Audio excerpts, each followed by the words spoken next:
चलो तो अब अपन देखते हैं एटीट्यूड फॉर्मेशन यानी कि मनोवृत्ति या अभिवृत्तियों का निर्माण कैसे होता है और उसमें प्रमुख कारक कौन कौन से होते हैं।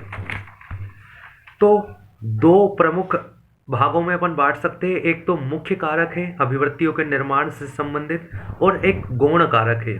मुख्य कारक में सामाजिक, सांस्कृतिक और व्यक्तित्व संबंधी कारक आ जाएंगे। वहीं गौण कारक में हमारे अनुवांशिक और जैविक और जीव वैज्ञानिक कारक आ जाएंगे। तो सबसे पहले तो हम गौण कारक के बारे में जान लेते हैं, थोड़ा सा ही है। तो पहले 1980 के पहले तक माना जाता था कि जो गौण कारक है यानी कि जैविक या अनुवांशिक या जीव वैज्ञानिक कारक है, इनका निर्माण अभिव्यक्ति के निर्माण में 0% योगदान रहता है। यानी कि पूरी तरह एटीट्यूड्स सीखे जाते हैं, मनोवृत्तियाँ बनाई जाती हैं, लेकिन इसके बाद कुछ हद तक 1 से 2% तक एटीट्यूड्स के निर्माण में इनकी भूमिका होती है। जैसे कि बायोलॉजिकल फैक्टर अगर अपन देखें तो एज यानी कि बच्चों के एटीट्यूड बनने में अलग प्रकार की प्रवृत्तियां सामने आएगी, वहीं बूढ़ों की एटीट्यूड्स में चेंजेस में या निर्माण में अलग प्रकार की चीज़ें सामने आती है। हेल्थ का भी प्रभाव पड़ता है कि बीपी अधिक है कि बीपी लो है, जैसे कि सक्रियता और निष्क्रियता वाली चीज़ें आ जाएगी सामने। जेंडर बेस्ड जो चीज़ें हैं, जैसे कि मेल है कि फीमेल है, तो अगर मेल है तो वहाँ पर जो साहस है, जो आक्रामकता है, उसका एटीट्यूड हावी होगा। वहीं जो फीमेल है वहाँ पर सहजता का एटीट्यूड हावी होगा।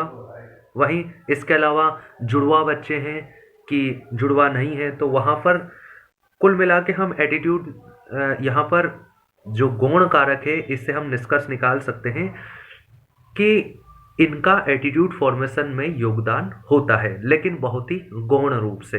अब प्रमुख रूप से किन किन का योगदान रहता है, तो सामाजिक कारक, सांस्कृतिक कारक और व्यक्तित्व संबंधी कारक महत्वपूर्ण भूमिका निभाते हैं अभिवृत्तियों के निर्माण में। तो सबसे पहले अपन देखते हैं व्यक्तित्व संबंधी कारक। तो व्यक्तित्व संबंधी कारक यानी कि पर्सनालिटी कैसी है, यानी आईक्यू कैसा है, इसके अलावा व्यक्ति अंतर्मुखी है कि बहिर्मुखी है। तो बिल्कुल एटीट्यूड के निर्माण में व्यक्तित्व संबंधी चीज़ें भूमिका निभाती है।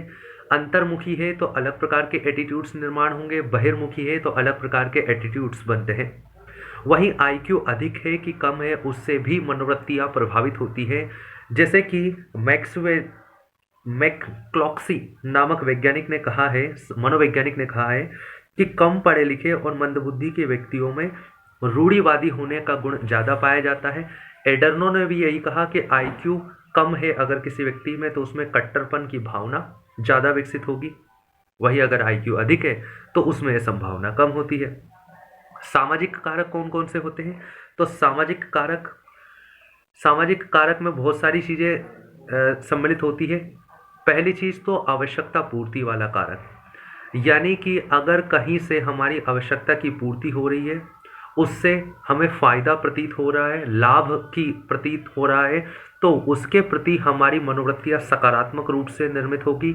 वहीं अगर कहीं से हमारी आवश्यकता नकारात्मक प्रतीत होती है, यानी वहाँ से हानि प्रतीत होती है, तो उसके प्रति हमारे मनोवृत्तियाँ नकारात्मक निर्मित होगी। दी गई सूचनाओं से भी हमारी मनोवृत्तियाँ निर्मित होती है कि समाज में हमें किस प्रकार की सूचनाएं दी गई, सूचनाओं से हमारे विश्वास का निर्माण हुआ और विश्वास आगे जाकर हमारी मनोवृत्तियों का निर्माण करते हैं। तो किस विषय से संबंधित कितनी सूचनाएं दी गई, अगर गलत सूचनाएं अधिक मात्रा में दी गई है तो हमारी मनोवृत्ति गलत निर्मित हो जाएगी। किस प्रकार के स्रोतों से हमें सूचनाएं दी गई, प्रामाणिक स्रोतों से दी गई कि गलत स्रोतों से दी गई, प्रामाणिक स्रोतों से दी गई तो सही मनोवृत्ति का निर्माण होगा। इसके अलावा किस समूह में हम रह रहे हैं, तो समूह 3 प्रकार के मुख्य रूप से बांटे जा सकते हैं, प्राथमिक समूह, द्वितीयक समूह और संदर्भ समूह।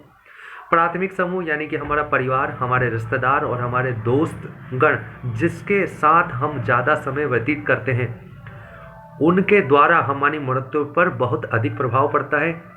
तो इसके अलावा अनौपचारिक जो समूह होते हैं, यानी कि हम स्कूल गए, स्कूल में जो शिक्षक हैं वो तो हमारे प्राथमिक समूह में आ गए, लेकिन जो गौण रूप से हमें मिलते हैं, हमारे कार्यालय में जो हमें लोग मिलते हैं, वो हमारे द्वितीयक समूह में शामिल हो गए।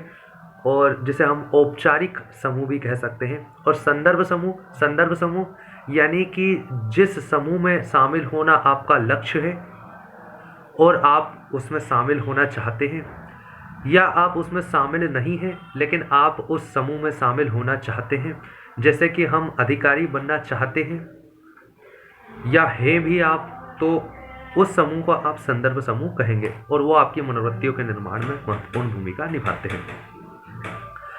अब सामाजिक अधिगम यानी सोशल लर्निंग द्वारा क्या होता है, हमारी अभिवृत्तियों का निर्माण होता है।